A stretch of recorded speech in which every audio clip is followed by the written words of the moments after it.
Ayan, full throttle, 103, 104, 105, 106, 7, 8, 9, 10, 11, 111, 112, 113.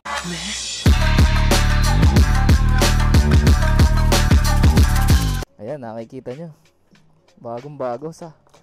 Hindi ko na ipakita sa inyo yung may-ari kasi parang ayaw niya sa video.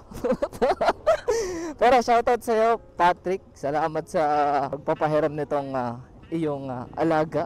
Talagang nilinis mo pa, no? Kaya parang uulan, no? Madami na rin palang pinalitan yung may-ari. Wala pa tong isang buwan na atang, alam ko eh.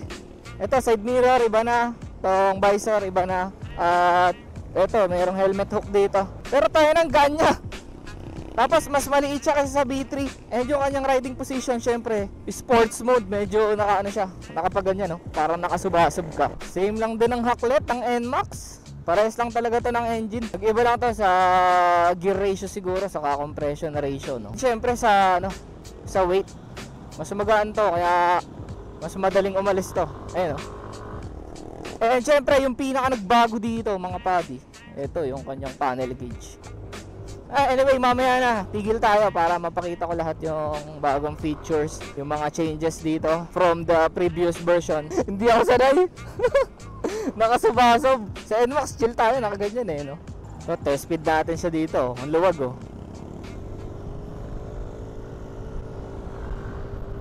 59, 71, 78, 83. Ang bilis niya kunin. Hop. 98, 100. Saglit lang 100. Ay, may enhance pa to, pang gilid lang, G.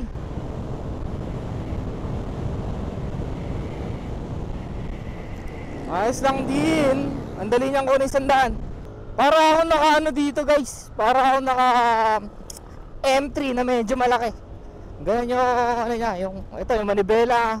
Sobrang maikli lang. Tapos subasob. Tapos yung design ng kanyang panel gauge niya yun.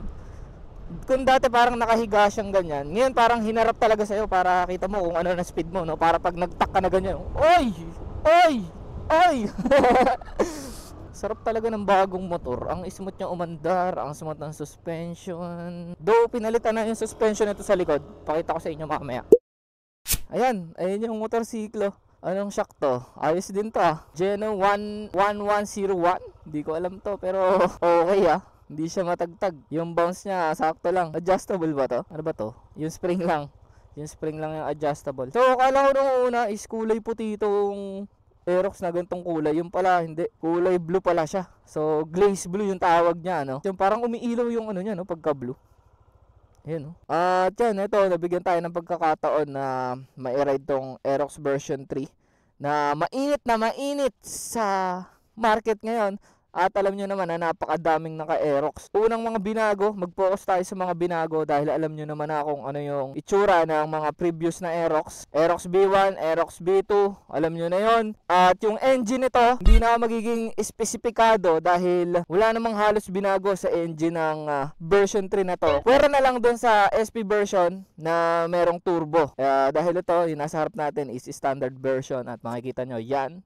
Merong SOSI. Ang unang nakita ko na changes from Aerox version 2 is syempre itong kanyang panel gauge, mga buddy. Mas maliit na siya. Dati, itong linyang to, isang buong panel gauge niyan. Ngayon, eto na lang siya. Parang sa mga big bike. At yung mga nandito is syempre average fuel consumption, battery, trip, oil trip. Meron tayong B-belt syempre.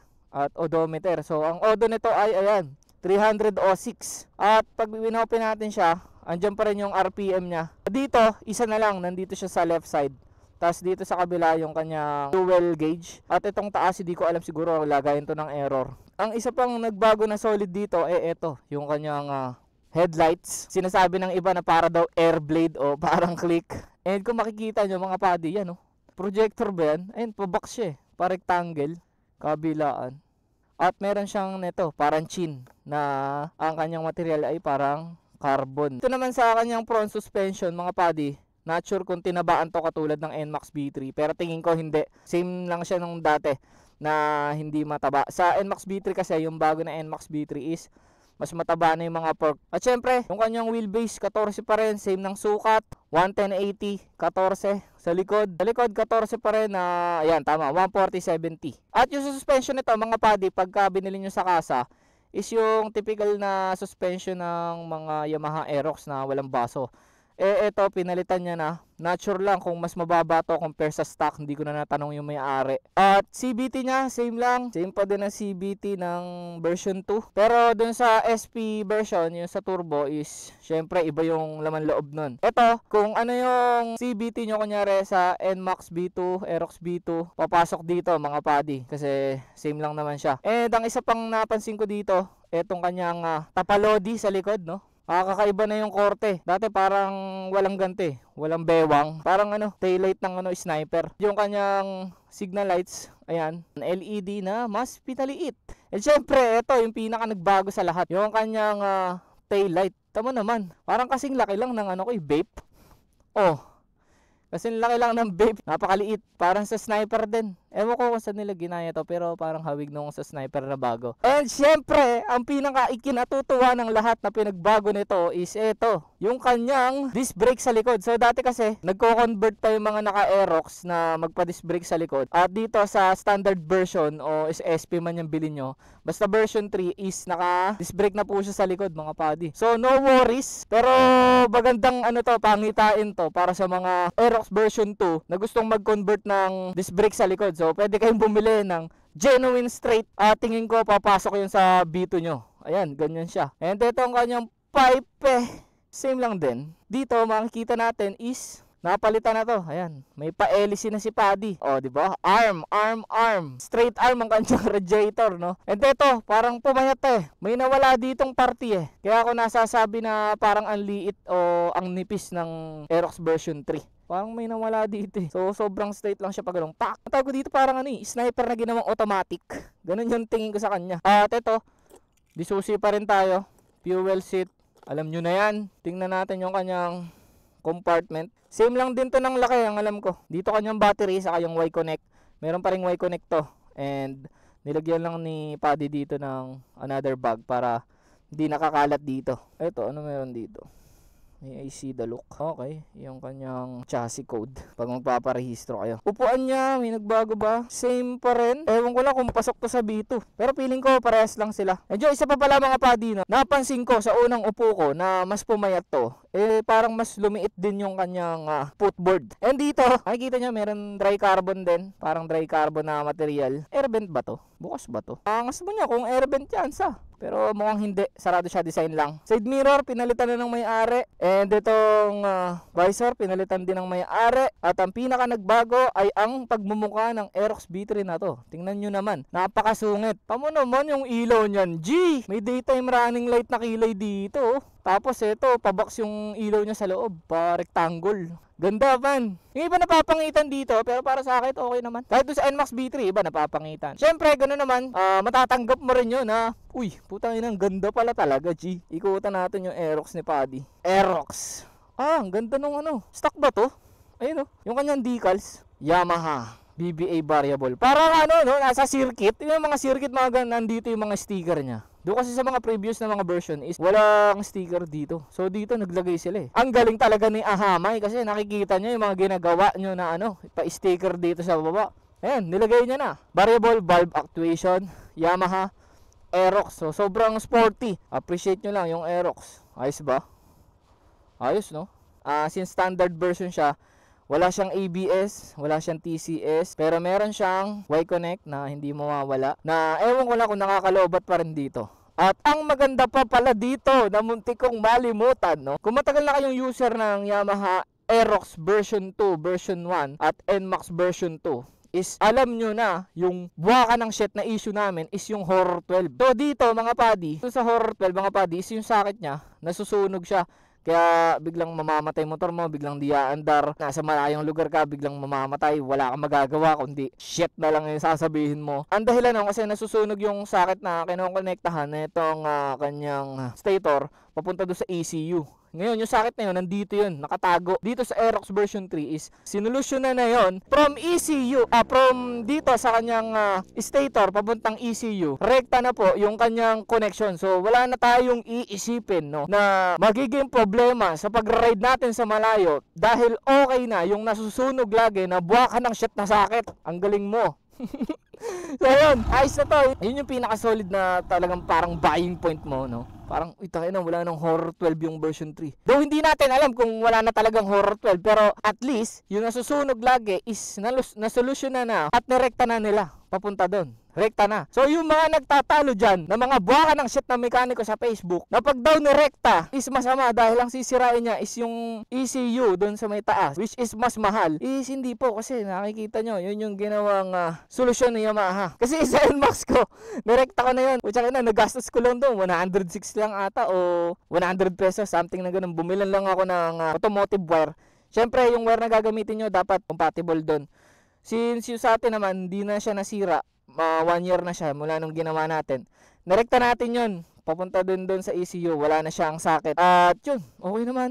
Kaya so far so good. At yun, ano pa ba? So sa 5'6 na height ko mga padi, try kong pakita sa inyo. Lapag ko lang tong helmet ko kasi wala akong kasama eh. Ito yung riding position ko dito. So yan mga padi, yung itsura natin. 5'6 yung height natin at hindi naman tayo sobrang tingkayad. Hindi sobrang tiptoe, saktong-sakto lang at napaka-solid talaga nitong Aerox dahil napakagaan niyang dalahin. Kaya naman kahit 5'6 pababa ang iyong height, huwag ka mag-alala dahil abot mo lang to, medyo umunahan ka lang para talagang hindi ka mapatiptoe.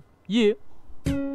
So may isa pa pala ako napansin dito sa Aerox. Tama, sinolusyonan na din ni Yamaha yung yung sa charger. 'Di ba meron na siyang Type C. Ayan. 'Di ba dati pag sinara mo naiipit yung kanyang cord.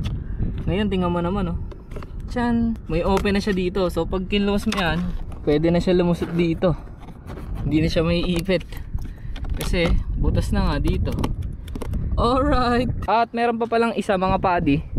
Napansin ko dito sa kanyang hazard, naka-open yung susi mo, tapos hinazard mo. O try natin i-open yung engine. Off natin yung susi, ayan, naka-hazard pa din. Naka-hazard pa din siya. Ayan naka-hazard pa din. And pag tinaray mong i-off dito sa kanyang switch, hindi pa rin siya mamamatay. 'Di ba? Kailangan mo i-open ulit yung motor para mamatay yung hazard. Ayan. So pag in-off mo yan, wala na. 'Di ba ang galing? Ewan ko kung anong perks nun, pero ayos din. So yun lang naman lahat yun. Balik na natin tong motor. Tapos ride out na lang natin. Sabihin ko na lang kung ano pa yung masasabi ko sa performance nitong motor na to. Yeah. So far so good, okay. And yung presyo nito mga padi, sa pagkakaalam ko is 125,000. So tanong na lang kayo sa kasa, inquire kayo online. Tanong lang kayo kung magkano hulugan, magkano sa 3 years. Lagay ko na lang dyan sa screen kung ano yung mga possible na presyo. Yeah. Tapos para sa 5'6 na height mga padi ito yung kasalukuyan kong space. So pag nagda-drive kasi tayo, gusto natin medyo nandito kasi para intact ba. Kasi parang nagiging din stopper niya kung sakaling pagpepreno ka, yan, ganyan. Nandito yung tuhod ko. Sakto lang naman ako dito sa motor. Pero kung 5'6 pataas ka, medyo nandito yan. Baka madanggi mo to. Pero kung uusod ka naman pa likod, malayo siya. Ayan malayo pa. Hindi lang ako sanay na mababa yung front ko. Kasi sa NMAX nakapaganto tayo Pero conforme sa iyo yun Kung anong pipiliin mo, kung ano yung mas tipo mo. Thank you, Chip. Kung preferred mo, racing ka, ayaw mo ng upright position, is mag-Aerox ka. Kung gusto mo na ang komportable, NMAX ka. Diba? Yung busina niya, typical lang. Yung parang sa mga stock natin. Tangina, pang break-in pa ata to. Winawasiwas ko ng winawasiwas.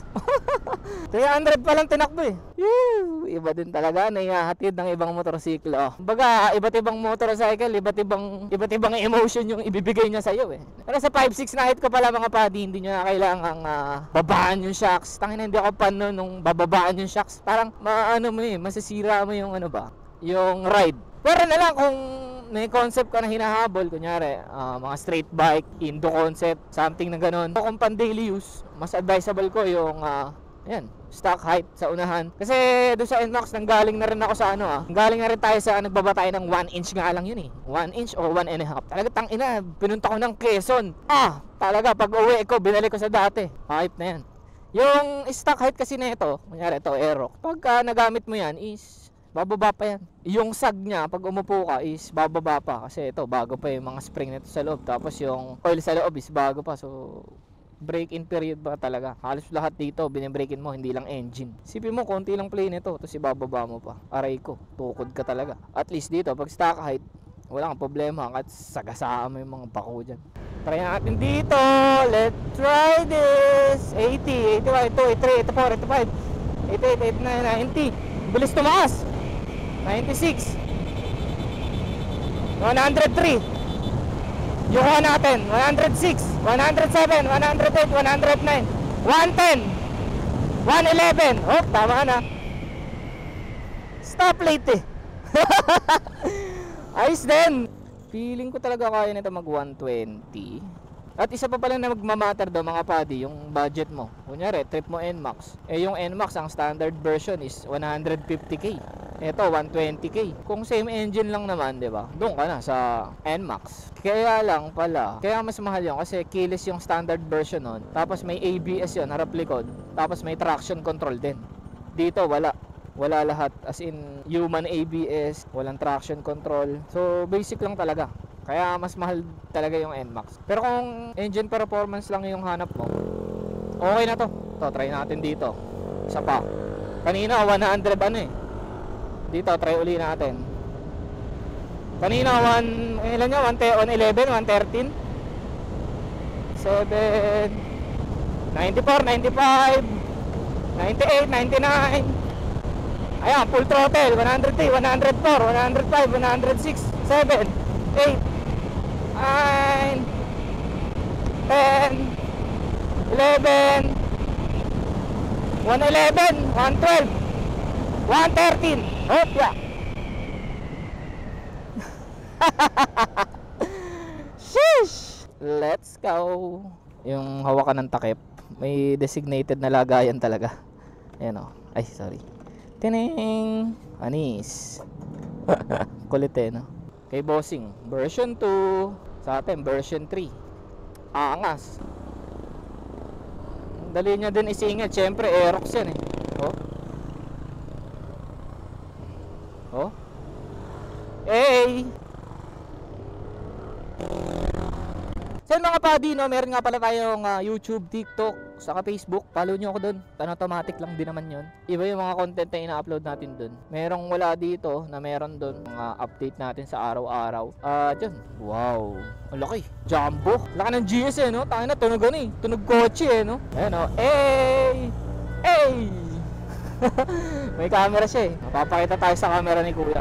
Pero syempre hindi natin kakarerahin yan. Putang ina, bilis-bilis yan. Ito lang tayo sa Gedli. Baka sabihin lower displacement, kamote talaga. Ipagtatanggol ko ang mga naka-lower displacement. Hindi natin siya o-overtakean. Gigilidan lang natin siya. Kasi nung may nireview ko dating big bike mga padi, mayat maya may gumagana. Mga naka-chicken type na lower CC. Tangina, kala mo kinakarera ko sila. Hindi naman eh, no? Hindi ko naman kayo inaano.